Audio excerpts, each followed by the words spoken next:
Hello and welcome to Chinwag. I'm Kim from Pooches Galore. And I'm Carla at Auntie Carla's. And this week we are going to talk all about crate training, Mhm. how to do it, when to do it, why to do it, and also when not to do it. hmm What to Hmm. put in it, whether to phase it out, lots of other things. Yeah, because it's always a quite a hotly debated topic as to whether it's appropriate, whether it's like puppy jail, people using it as punishment. Yeah. Or to contain a dog that's stressed. Yeah. We'll talk about that. So hopefully we're going to get into it. And if you have a crate and you're wanting to phase it out, or if you're looking at using a crate, or your dog struggles home alone and you think that the crate might help, we'll get into all Mhm. of that today. Yep. Let's do it. Okay, crate training. Crate training. Ah, Is Stan crated ever? nope, Never. No. Not his no, thing. no, and Millie wasn't either. And Millie was going to be crate trained, but so when we got Millie, she had been to a home from the breeder and they couldn't cope with her. And so she went back to the breeder and then we got her. Mm. And I mean, Millie was, I cannot tell you how easy she was as a dog. Like, she was the easiest spaniel you could ever hope for in your life. Mm. I think that for whatever reason, in this first home that she was in, they just locked her in a crate because if you put her in a crate, she would have soiled it by the time you got to the door. Oh, poor She baby. absolutely hated it, like, hated it Mm. with the feeling that something had happened previously. So I Yeah. got rid of it after a day and I just was Mm. like, you can just have the kitchen, it's fine. Yeah. Yeah. So yeah, I think that they just locked her in it. Oh, poor baby. Yeah, but she was always meant to be with me. So Yeah. worked out in the end. But yeah, it definitely was, it was her behavior was not at the level I would have expected Mm. for a 11-week-old puppy. Yeah. So Mm, no, who she didn't. We knows? did have a crate for Stan. And ironically, given everything I have just said, Millie lived in that crate. So yeah. I also, and this was a very much human thing that I had decided, it felt really harsh putting Stan in the crate and Millie had complete freedom in the house. Yeah. So we used a pen for Stanley, which was, it gave him a bit more space and kind of made it feel a little bit more gentle. Yeah, I like a pen. I think pens are Yeah, great. me too. In an ideal world for me, like because I'm a bit more worried about environment and what the puppy gets up to, I think to have an open crate with a pen or like a closed, Yeah, nice cozy little bed space with a pen round it is like that ideal, isn't that it? is my gold standard. Yeah. Um, I would, and I keep the crate door open, and it just Yeah. allows safety space, bed area, Mhm. chewing area, all of that. Yeah. So Yeah. yeah, that is the gold standard. We had Charlie, so Charlie was a retriever and he was crate trained as a puppy, mostly because we had two cats. So Okay. that was kind of tricky because the cats would have walloped him multiple more Yes. times than they did. So it was more for his protection than I, anything. I think that's the thing, isn't it? It's a safe space and it also allows animals to learn to coexist together, whether Yeah. that is cats and dogs, tortoises and dogs in our house. Mm, It just safely allows observation of each other. yeah. And he was I mean he was quite a bitey puppy. Retrievers are Yeah. known for being quite mouthy, so all of the wooden cupboards would have probably taken a slight preference in the hours in his later puppyhood that Yeah. my parents had gone out to work. So this is back when. But he had quite a large crate. We did give him quite a large crate from early on, so he had plenty of room to move. Now I'm a bit hit and miss with whether I think it's appropriate. I think if I assess somebody's living space, I can tell them, but I do think it's good to have that little bit of separation no matter where it is. Yeah, I agree. I think that it's because it's all well and good us sitting here going, well, the ideal setup is a Mhm. crate surrounded by a massive pen. But like If your very kitchen is small. as long as you don't want your lounge anymore or your kitchen, that's absolutely fine. Yeah. And I'm, some people are going to have houses where there is that space, and Yeah. I've been to people and they've created that space, Yeah. but it is a Put it lot. in the Saturday living room, not the Sunday living room. Yes, we popped it in the snug. Yeah, that's always the snug. But not too hot. But equally, that it is a huge amount of space to try and find. And so sometimes you're going to have to make compromises. But equally, if you have it is just a safe space. So like we have a small utility room. If I put a baby gate across there, that is just the same as if I created. So you can, if your kitchen is fairly safe, you can just put a baby gate across the door, and that's creating the same environment. Yeah, that's It it. doesn't have to be a crate. There are bonuses to crate training. A lot of places like Airbnbs require dogs to be in a crate. So if you introduce it early, it does help with kind of life going forward sometimes as well. Yeah, if your dog is at the vet's, has to stay in overnight, they have to go into a gated, crated space. If your dog might be happier traveling in the car, in a in a crate, crated space safer. in the back. And I think it's a valuable skill. I think it's something that if everybody just, like with muscle training, if everyone just like does it at some point when their puppy's young, so that later on, if they need to be in a crate, or they suddenly decide actually we're going to change the car and we need this enclosed space, the puppy's then not like, I've never been enclosed before, this is terrifying. They'll go, oh yeah, this is a bit weird. Yeah. All right, I can do it. That is it. I think that it's also good because it really creates a space if you've got young children, or not your children, but you have young children that come around, that you can say, if the dog is here, you cannot engage with them, whether that is that they're in the kitchen behind the baby gate, or in a pen, or in a crate. It creates a space, and you can very clearly say no when they are there. No. Yeah. And that's also for the dog. Like the dog gets a place to retreat to that's predictably a retreat space, and nobody can come into. So yeah, absolutely. And all of the good things happen there. Like the good stuff happens in the crate, or the kitchen, or wherever you are as well. All the positive and I'd say the calm things.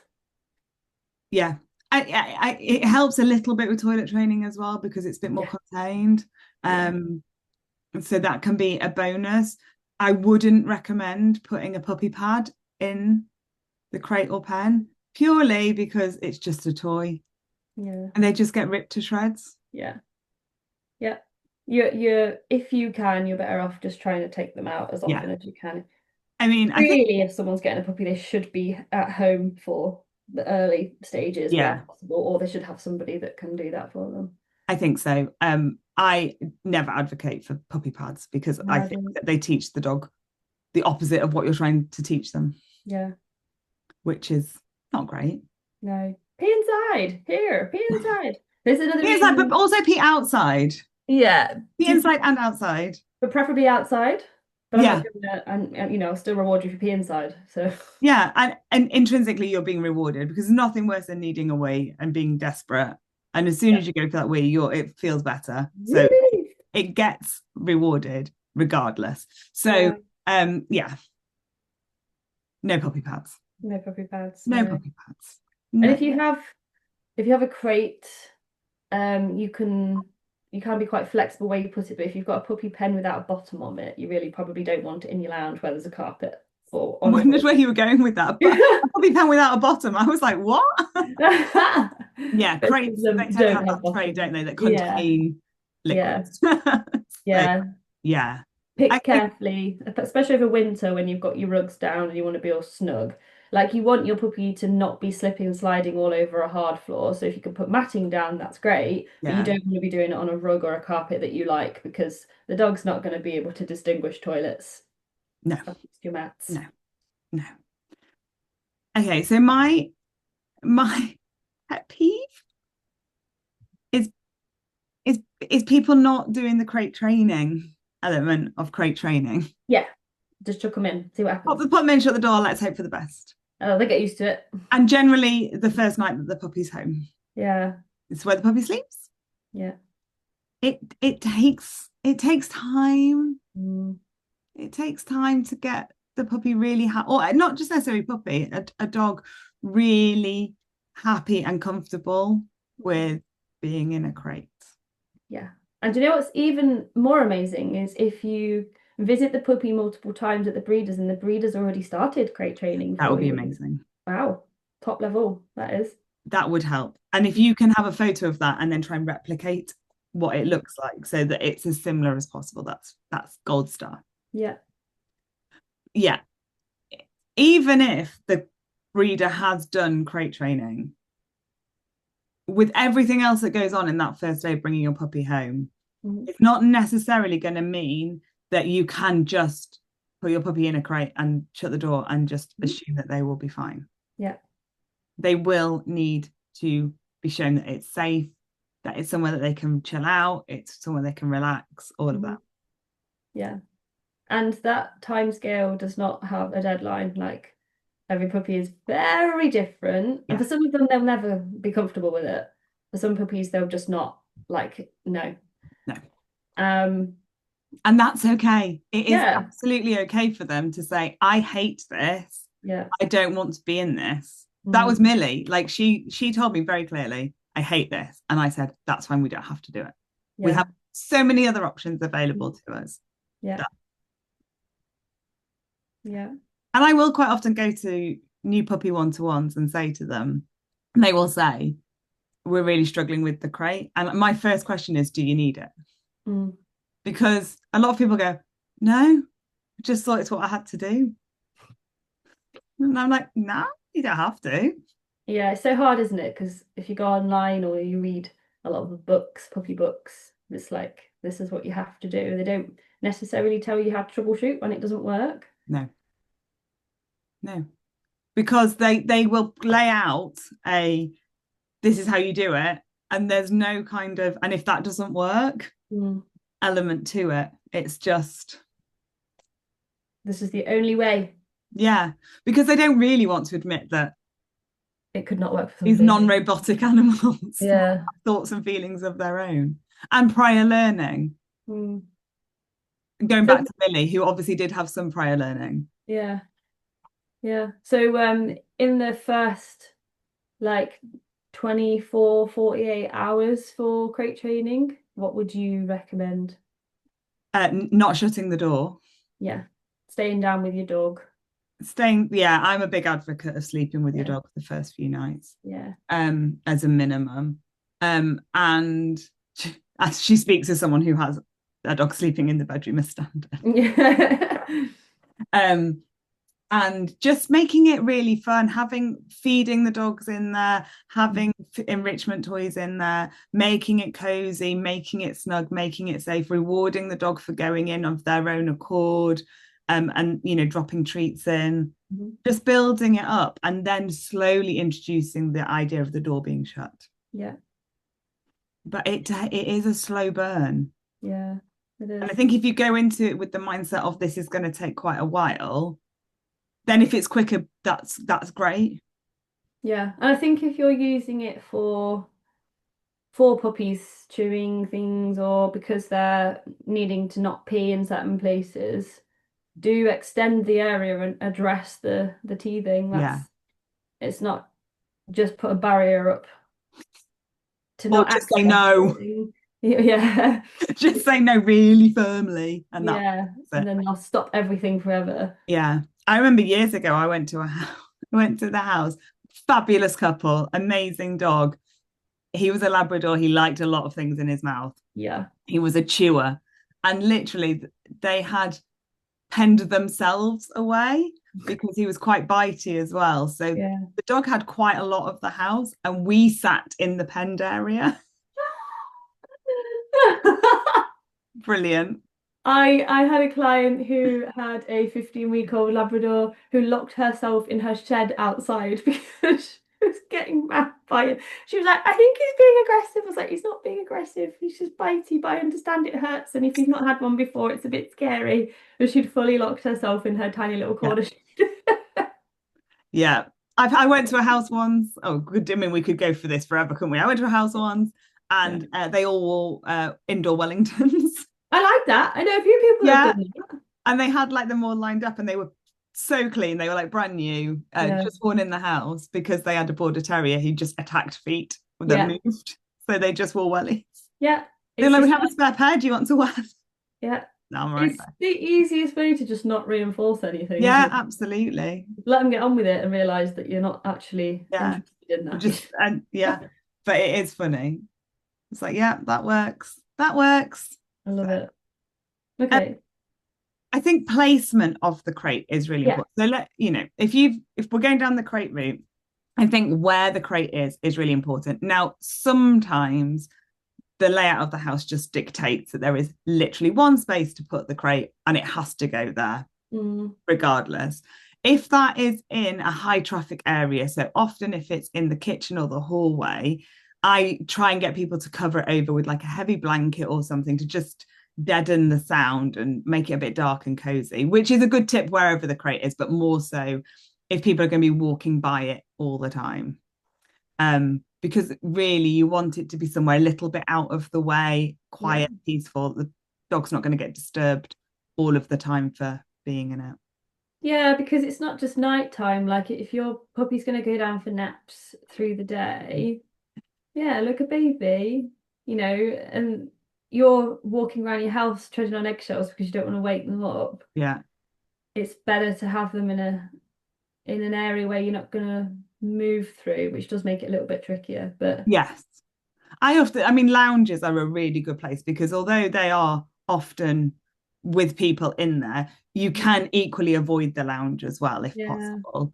But yeah, heavy blanket, heavy duvet, that kind of thing over the top of the crate, mm, covering it over makes it dark, but it also you lose some of the sound with it as well. yeah. But that is like if we've got this mansion with wings, like where you've got loads of options as to where to put the crate. Uh, Yeah. but if you haven't, like most people, it's Yeah. about where is the best.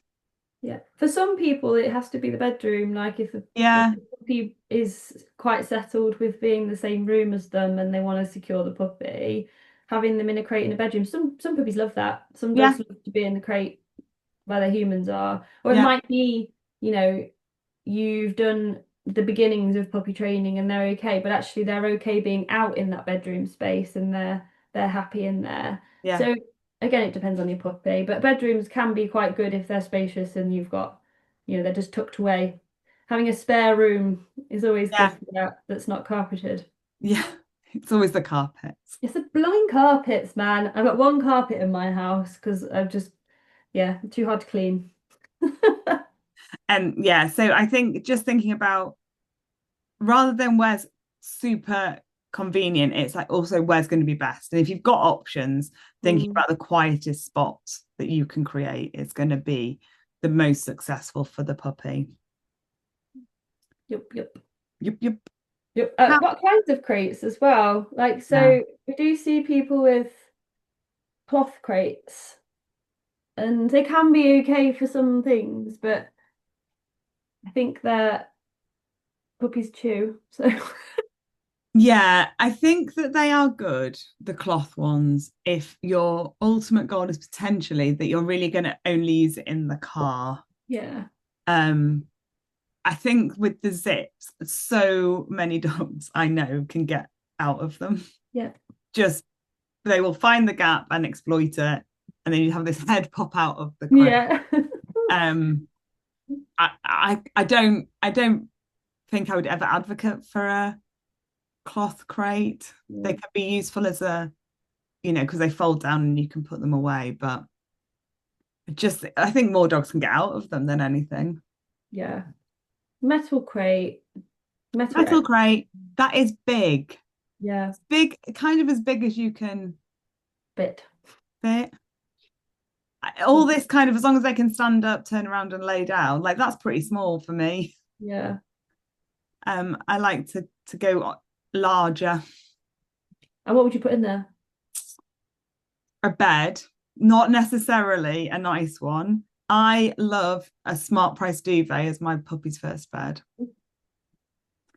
Like 10 quid. As probably Yeah, not even that, Asda. Something like that. good machine one. Um, Yeah. a small amount of water. Yeah. and some safe chews that they can be left with. And that's probably about it. Do you put water in? Yeah, always. Yeah. Have you ever tried one of the little, I think we've spoken about it before, people teaching their puppies to drink from the rabbit. Oh, I weirdly have not advocated for that, no. I don't advocate for it. I have come across it though. And then I watch the dogs and they can do it. I'm like, but that's not how they drink. So weird. Yeah, no. What I would do is I get like a little plastic bowl that I wasn't bothered about if it got chewed, and I'm only putting a small amount of water in. I'm not filling it full for a couple of reasons. One, if they drink a lot of water, they're going to need to pee. So as long as they have water available, then they'll have enough. But also it becomes a real fun game, especially for your water loving dogs, your Labradors, your Retrievers, your Spaniels. They just dig in it, and it's so much fun. And I don't want to encourage that because that's messy. And they will also have water in other spaces in the house as well. So this isn't their only source of water. This is just the one to overnight. Yeah, overnight. I quite like the little spaniel bowls.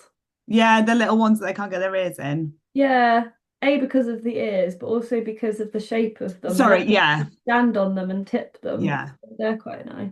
The road refreshers are good as well, but they're quite big.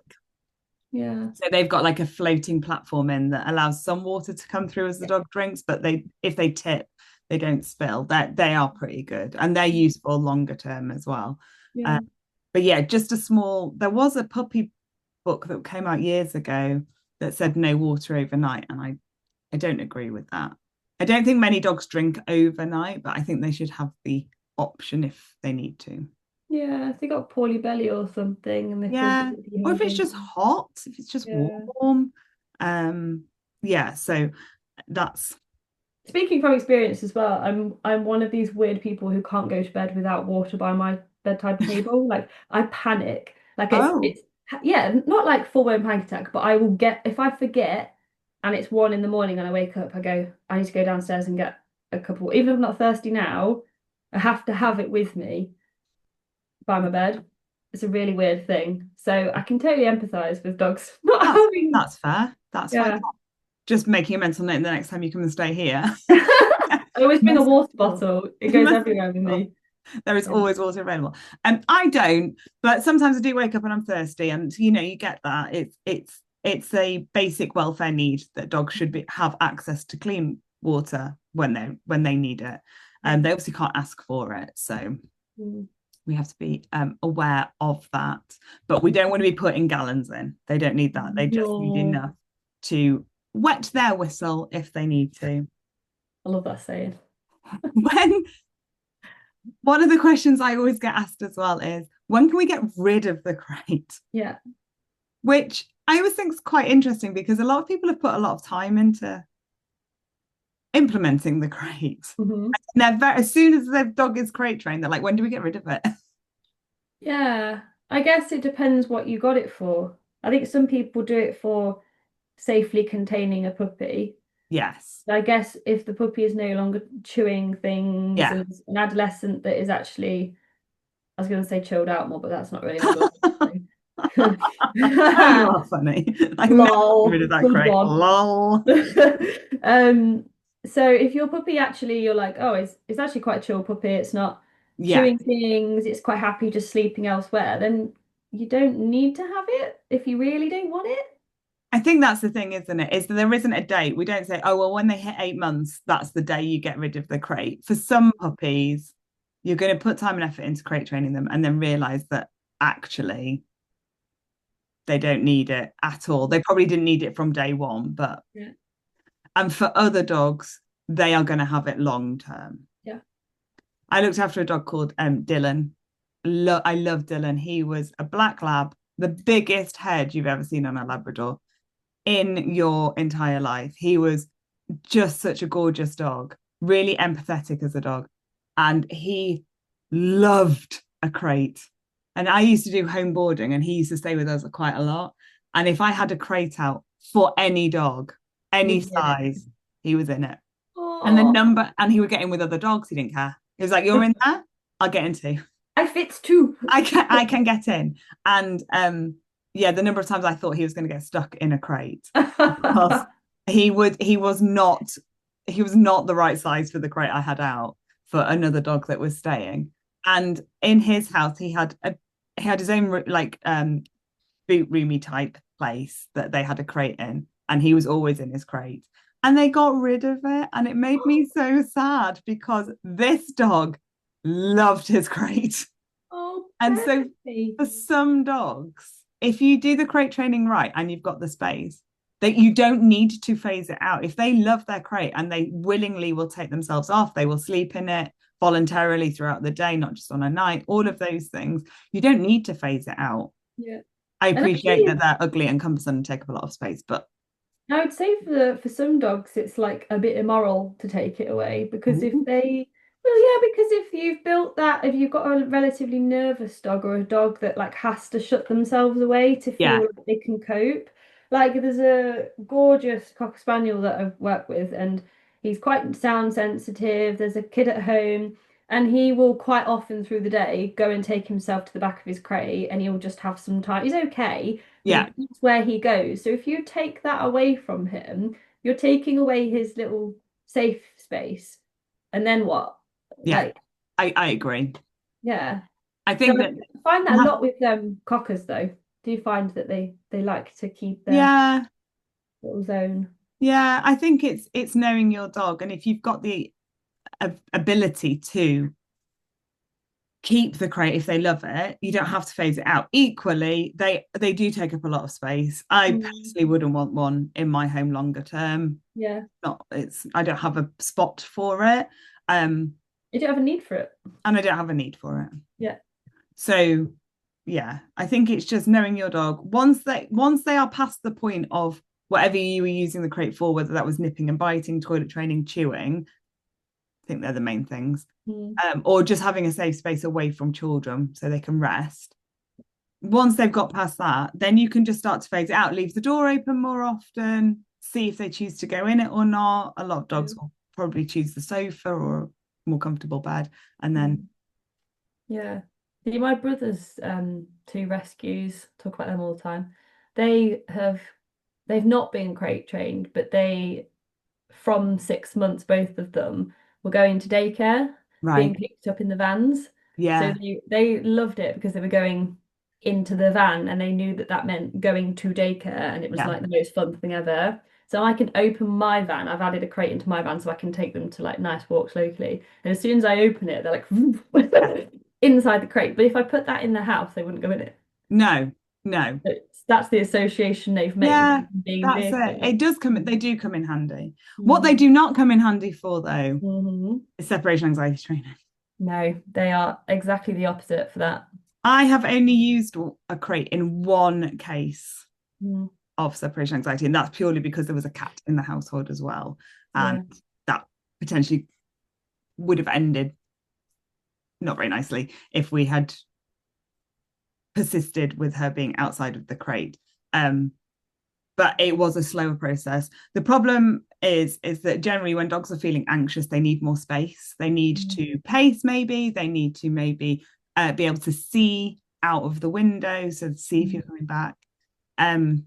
Containing them in a crate heightens the anxiety. It just makes the whole thing slower. So I always push hard to get rid of crates in separation anxiety cases. Yeah.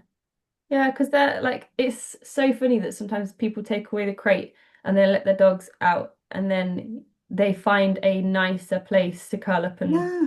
sleep. And a lot of the separation or the crying because they think it's separation anxiety also is not elevated. So I think also a lot of the time, dogs with separation anxiety, the crate has quite a negative association.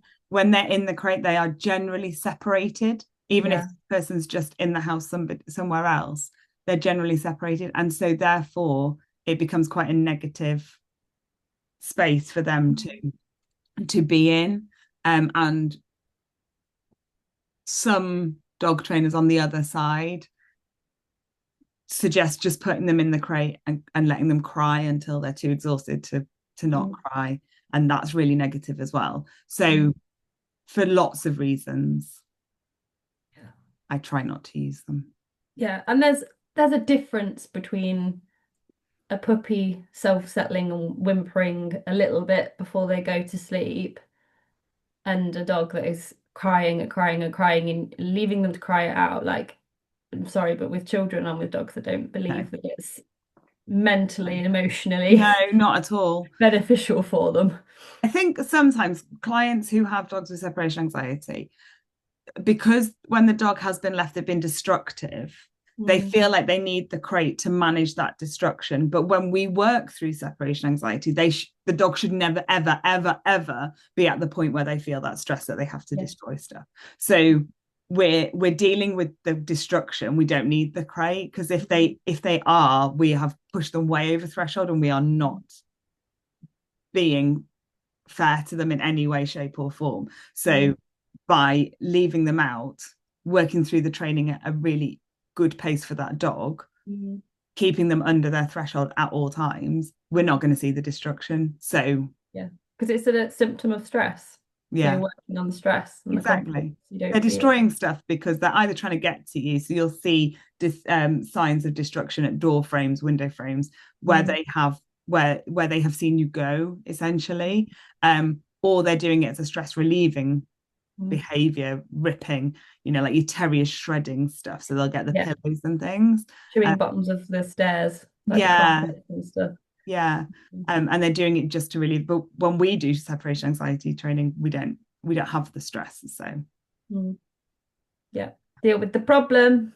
yeah, exactly. God, I don't think there's anything else to talk about crates now. I think the one thing we missed was the multi-dog household. So Oh yes. there's some complications in that, but I think if you can crate train multiple dogs, it can help with a lot of things. The things you got to think about maybe are dogs that are, they have their neutering, whatever, and they're on crate rest, or and one has to be separated from the ones in season, which I wouldn't recommend you having intact dogs on both That sides, but sounds so stressful to me. I don't know people do it. how. People do it. Um, or at least being able to separate spaces. So if Yes. you have a puppy and an older dog who is a bit more nervous and you're trying to introduce them, you're doing it, getting them used to being Yeah. in the house in separate spaces together and smelling. There's other management solutions, but I would highly recommend that people don't put two crates side by side and put dogs in them that way, No. or put two dogs inside one crate. No. Or stacking the crates on top of Oh God, yeah. seen that before as well. No, Yeah. I like, well, especially when people have got an older dog and are introducing a new puppy or a new rescue dog, to have really big separate spaces Yeah. with ideally with baby gates, but if not, like a pen or something, so Mm, that each dog can have its own space, because the puppy needs more sleep and mm, the original dog needs more space. They just mm. need to know that they still have their space. So Yeah. Yeah. management, they can be used in management. They can. Awesome. Cool. Right. We'll Yeah. see you next week. See you next week. Bye. Bye.